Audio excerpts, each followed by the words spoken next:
The Sentinel is known to be reliable, fearless, disciplined, consistent, courageous, motivated, and skillful. So do what you feel passionate about. Take chances. All these qualities start from the mind.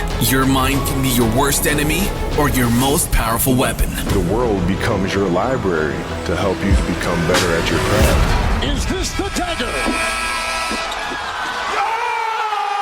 Learn how to achieve greatness and tap into the Sentinel mindset. This episode is brought to you by The Arena. The Arena focuses on helping law enforcement and security professionals achieve their ultimate work experience, curriculum, and fitness goals. Visit thearenatoronto.com.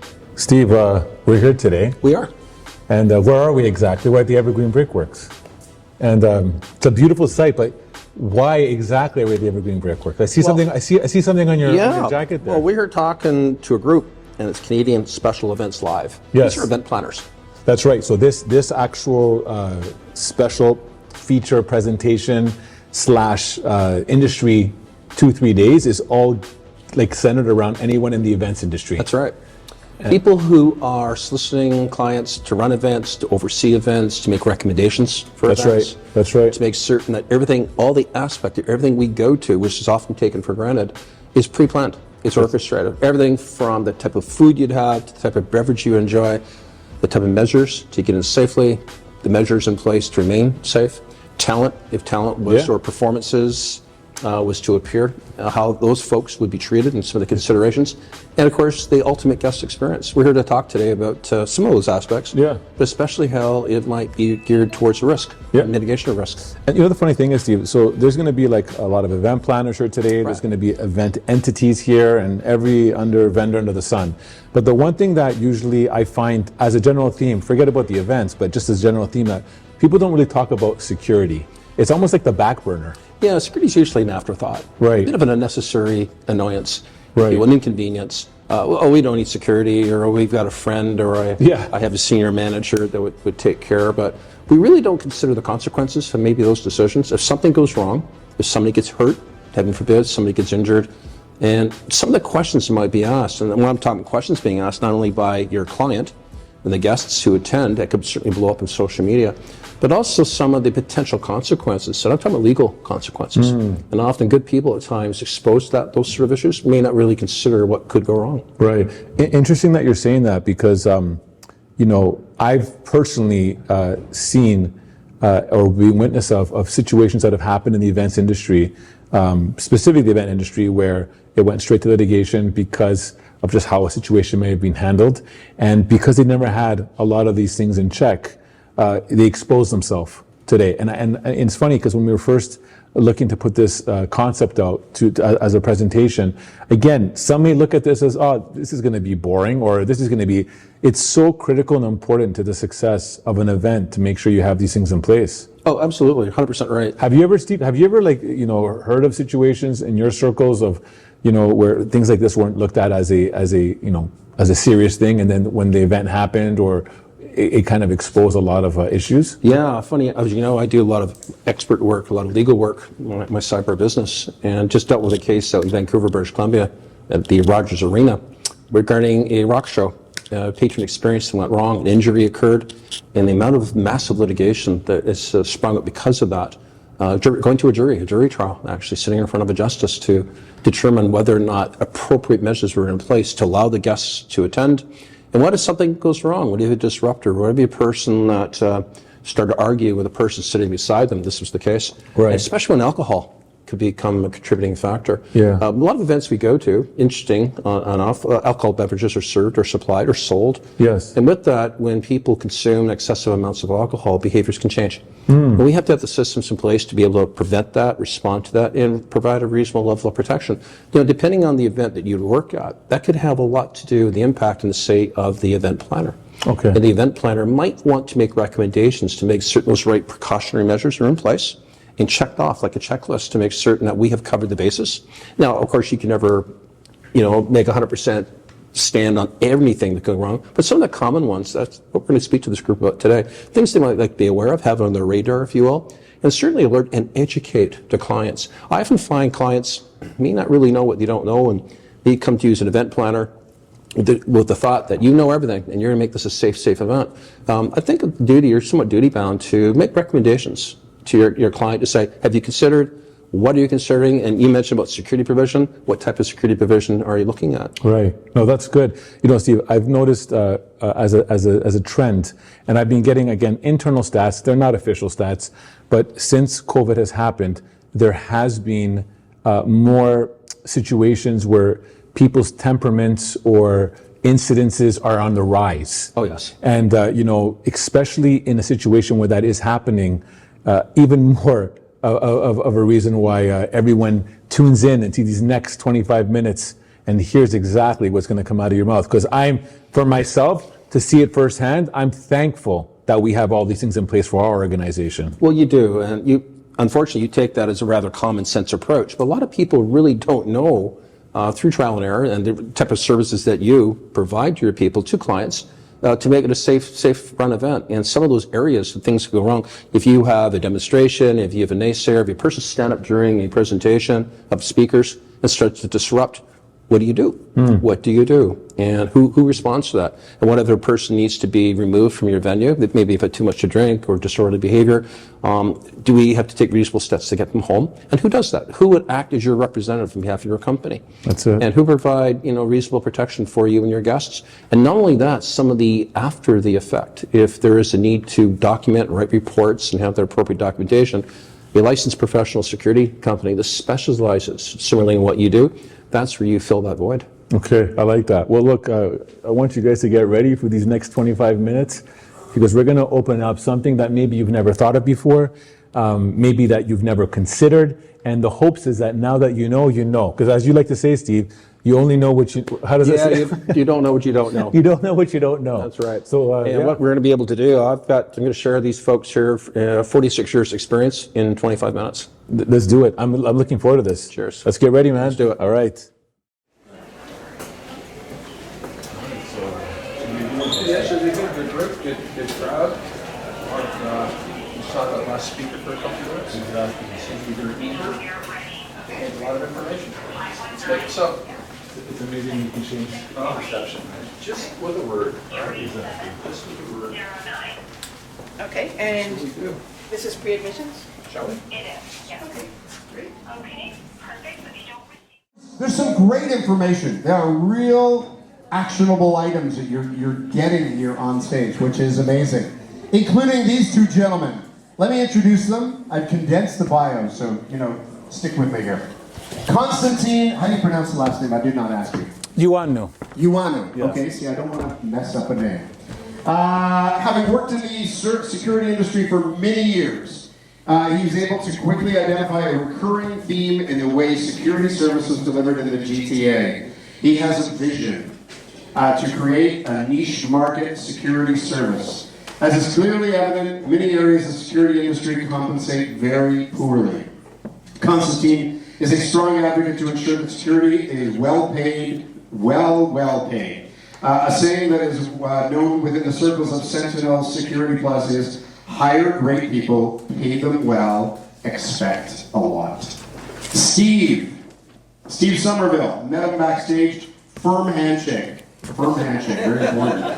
Dedicated his life work to creating safe work environments. Let's just go over this quickly. A 24-year career with the Toronto Police Service. Just leave it there. In both uniform and detective services, completing his tenure as staff sergeant at the Ontario Police College. Steve's program, Stay Safe, is widely recognized internationally and utilized throughout organizations nationwide. This afternoon, they're going to talk about risk management, protecting yourself and your clients.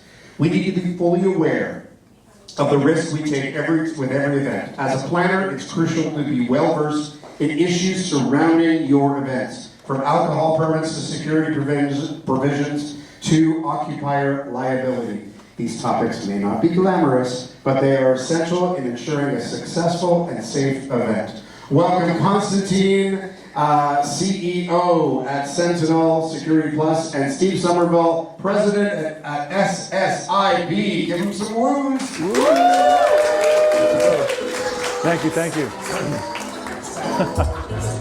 Okay, how's everybody doing today? Amazing. So we do know that we're pressed for time, so we want to make sure we get that all in there. So here's what we want to talk about. My name is Constantine.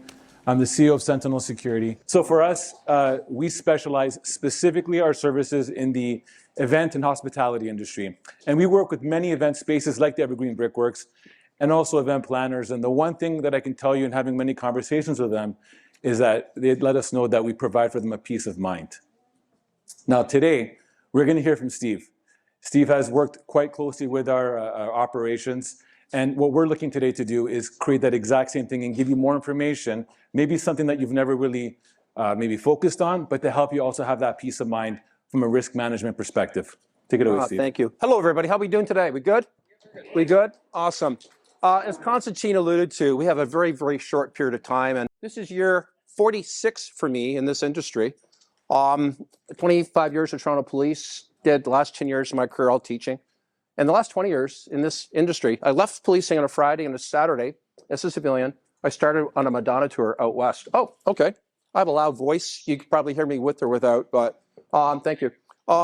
Yeah, I started, the day I left policing, started a Madonna tour out west. I started getting into a different culture, completely different culture. Today, I should just advise you real quick what I do now for a living. I'm what they call an expert witness. I have the ability to testify throughout this nation in the areas of liability and exposure to risk and whatnot, like fallen balls or things that are being thrown, things like that. I have testified in 4 provinces and 2 territories. I testify at coroner's inquests, criminal matters, litigation matters, labor issues, and do a fair bit of work with the media as well. We have prepared here a brief presentation for you today, and I'd like to talk as event planners. I have a lot of work with event planners. Some of my current gigs that I do full-time is I'm the security director for the Canadian National Exhibition, CNE, Toronto Festival of Beer, and last year for the first time, the Toronto International Film Festival. Multiple sites, multiple events, the after parties, getting all the talent, all the A-listers, all the B-listers, all the C-listers, everybody under one roof. Not supposed to say that. But I want to talk today something that I hope and I trust that you probably know. But as event planners, you're also educators. And you also have the opportunity to educate clients and educate people about some of the consequences, if you will, and the concepts associated with gathering events such as this brilliant venue and putting people together in live events. One of my clients as well is a group that I hope you never deal with, and they are called the OTLA, and that's the Ontario Trial Lawyers Association. These are plaintiff lawyers. These are people that look at incidents, take a look at situations that have gone awry, and you'll read selling your name or the name of your company on what's called a statement of claim. Now, there's a lawsuit. There's a lawsuit going.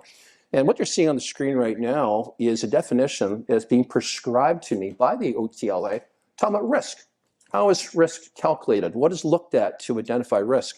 And anytime people do come together and there's events, we need to take a look at the vulnerability of a venue and the vulnerability of an event and things that can go awry. And I'm talking about everything from access and egress control to signing in to anytime alcohol beverages are served and we get into the threshold of sobriety, or we have perhaps demonstrations and we have issues going on, and the harm and the type of harm that can come to an organization. And this often is what gets the eye, if you will, of any sort of law firm, certainly in this province, if not this country. And there's 2 systems I would offer for your consideration to view, please. Number 1 is how do we manage events proactively and reactively? How do we respond to a situation where there is clean up on aisle 5, there's breakage, there's a slippery floor, or there's something that's gone awry, and it's how we monitor, how we evaluate, how we kind of identify what risk is. And often I would offer in your world, we need to educate people, educate clients who may not know what they don't know, which you take for granted and you do, and we want to take reasonable steps to manage foreseeable risk. And there's an old adage, an old saying, if you can predict it, well, you can prevent it as well. And there again, due to time restraints, real quickly, show you an incident that occurred back in August of 2022. It was a speaker. You're probably familiar with the speaker, Salman Rushdie. And I'm not getting any political issues, but we had a speaker there where arguably there was a lot of critics, a lot of skeptics. Can I share with you, it was a tragic incident. Unfortunately, a person attacked Mr. Rushdie. It was a VIP wearing a lanyard. He came onto the stage and within a short period of time, stabbed him numerous times. There was no security working that event. And who came to Mr. Rushdie's aid were people in the audience and back of house, stage manager. Let's take a look. We begin with breaking news. Author Salman Rushdie has been attacked and stabbed on stage at an event in Western New York. According to the Associated Press, the author was walking onto a stage in Chautauqua. This is aftermath of what happened. This is in New York and Western New York. Another man attacked the author. Rushdie, best known for his book, The Satanic Verses, which sparked many death threats over the years, including a bounty of over $3 million. Rushdie spent years in hiding. The man involved in today's attack was taken into custody. We'll bring you updates as soon as we learn more. So that's just a brief video clip of tragedy that perhaps could have been mitigated and or prevented, and the systems in place, the operational plan, the safety plan, what the events plan and schedule and expectations were or were not, and how we manage that. Those are some of the issues with regards to issues of common source of litigation. And let's take a look at what some of those are, some of the things that I do currently for a living. Number one is obviously failure or breaches of legislation. Most commonly would be smart serve or breaches to Liquor License Act. Huge issue of litigation in this industry. We serve beverages, we provide beverages, we sell beverages, whichever the case might be. And would you find folks who agree that the more people drink, the more special they can become? Have we ever dealt with special people or special clients? All right. And some of the issues, especially with the legislation, associated with smart serve, failure to comply with legislation. I don't want to assume, and I don't want to presume, but we also need to educate all of our people, all of our clients into the areas of the occupier liability. Working here, working as a gig, receiving some form of compensation, you could be named as an occupier. You could be held accountable. Issues the Liquor License Act and breaches with occupational health and safety when someone might be injured. Also, failures to identify risk, recognize risk. And I'm talking about just an overall event safety plan.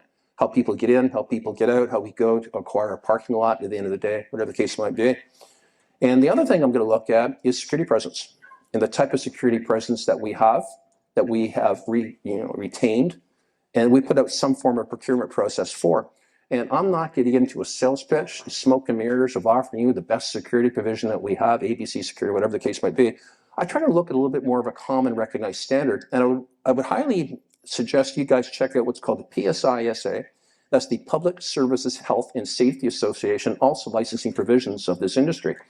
And probably something along the lines of being worse than security provision is ineffective security response.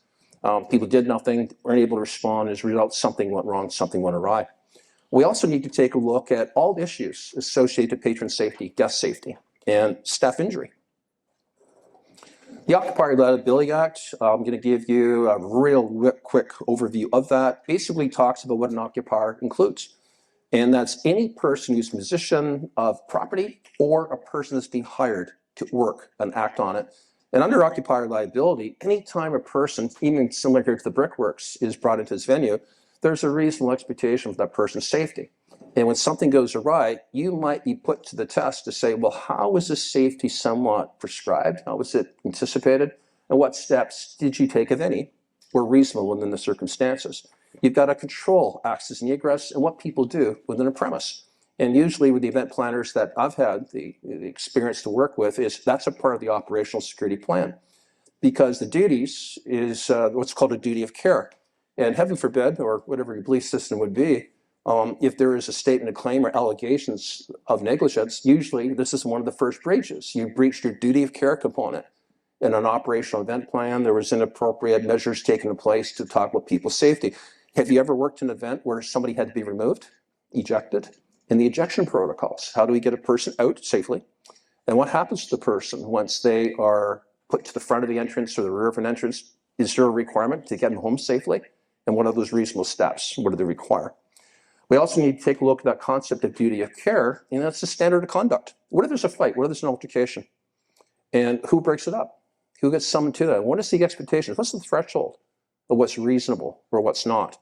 And any time a human being, anytime a patron, I guess, is struck or there's some form of use of force application, and we only need to look at social media and what's going on in the news any particular day, that becomes front page news. And as this issue of duty of care, it's awfully an extremely contentious situation. And any time a person can be exposed to injury, well, that unfortunately exposes us, including the event planners, to potential liability and accountability. And there again, that threshold of course, with injury is somewhat sustained.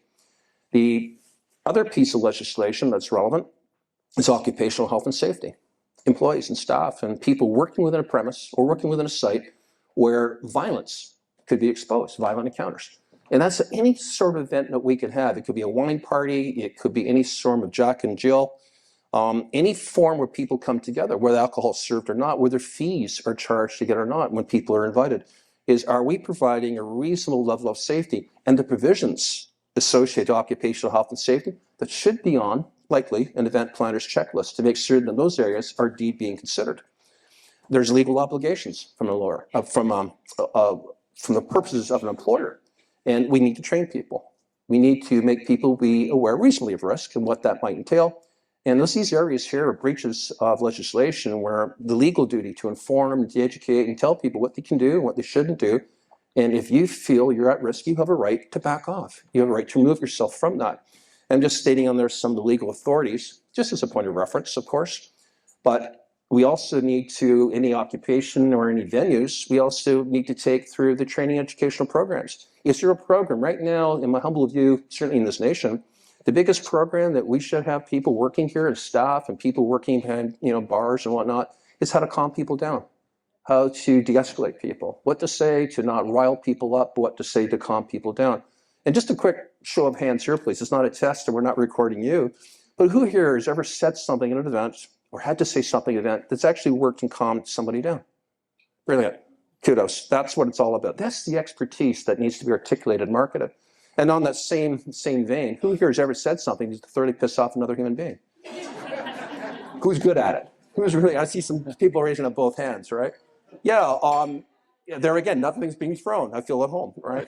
But in those particular areas of context, this is today the threshold of showing reasonable response to these legal authorities. The duty to warn. It's your history. You know what lawyers will do? If there's just say, I'm just going to make this up, I want to stay on the good side here, but if there's an event or an incident here today, the first thing to do is a freedom of information request on this particular venue.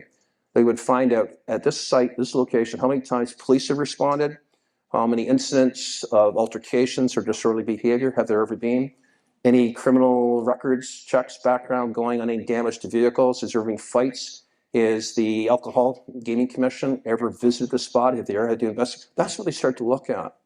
And it's the evidence, if you will, that gets into these areas of duties to warn and the provisions of that information. So this, again, is depending on the scope of your education and what we feel competent and capable event planners should be really telling their clients these areas that you need to know, especially if there's violence or historical perspective of violence, some of those assessments and some of those protocols that we need to certainly have in place. We also need to take a look at, we talk about the need for security presence. And often we find, and it's been my experience, that's usually a necessary expense. It's, a bit of an afterthought, and it's too costly. Do we really require it? So I offer the next couple of slides just on these areas, what I call cost versus consequence, the do's and don'ts. Anybody watch the recent Oscars? Because there have been incidents too at Oscars before where you've had a presenter like myself, somebody will come up out of the seats and slap me across the face and some social commentary. And I'm not making light of that. That was interesting because that was, some people say the slap was heard across the world, all right? But at that particular moment, not getting political, but that ended a career for some and opened up some opportunities for others. But also really reviewed what happened at this year's Oscars, where Jimmy Kimmel, who was the host, talked about the systems in place at the previous Oscars and talked about what the expectations are. And I thought Jimmy Kimmel here, did you see this clip of Jimmy Kimmel at this year's Oscars? He really articulated clearly the expectations, not only on us, this event, but on you and the attendees at the last year's Oscars. We want you to have fun. We want you to feel safe. And most importantly, we want me to feel safe. So we have strict policies in place. If anyone in this theater commits an act of violence at any point during the show, you will be awarded the Oscar for Best Actor and permitted to give a 19-minute long speech. No, but seriously, the Academy has a crisis team in place. If anything unpredictable or violent happens during the ceremony, just do what you did last year. Nothing. sit there and do absolutely nothing. Maybe even give the assailant a hug. And if any of you get mad at a joke and decide you want to come up here and get jiggy with it, it's not going to be easy. There are a few of my friends you're going to have to get through first. You're going to have to get through the heavyweight champ, Adonis Creed, before you get to me. You're going to have to do battle with Michelle Yeoh before you get to me. You are going to have to beat the Mandalorian before you get to me. You are going to have to tangle with Spider-Man. You are going to have to tangle with Fableman.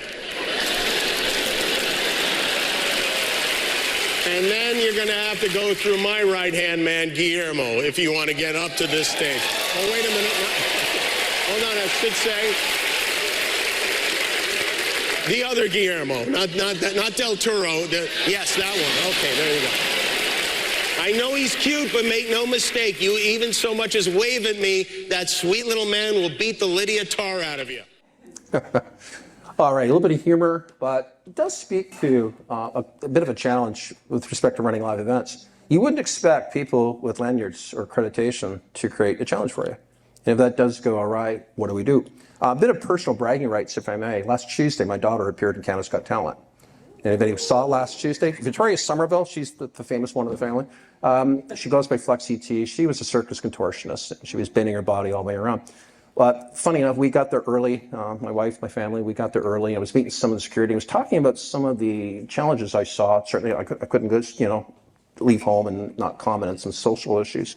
And so disorderlies in the lobby and the foyer and a couple of people openly drinking and stuff like that. So I really got security on the mark and started to care to make a seamless event.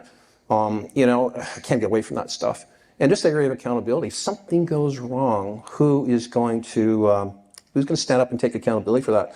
It's interesting. I just trained, this is a much humbler group than yesterday. I was training a security team at Michael Garron Hospital in Toronto.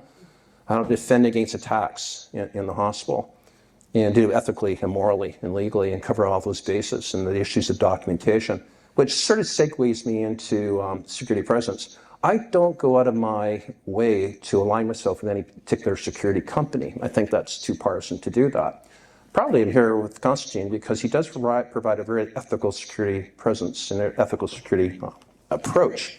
But what are some of the considerations? Now, these comments I'm following are to the expectations of a litigation lawyer who's trying to show that you were erroneous in your decision or you undersold it, you didn't predict it well. What background do you have to be able to predict risk at an event that you're being compensated for as an event planner? Did you tell your client in any way, shape, or form that they needed security division? And what litmus test, if any, should the security team be able to address to meet some of those needs? So some areas here, I asked you to consider any event you guys would work at or provide your input into, might there be a need?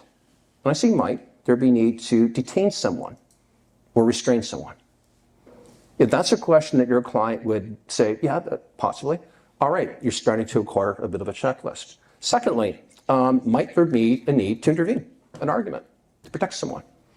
And that could be from attendees, people are sitting together.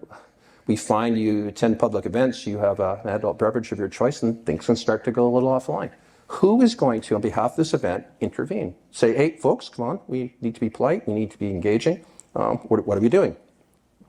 Might there need to be a challenge someone on their conduct or their age, accreditation, even if it's just requesting your ID to be able to be served an alcoholic beverage?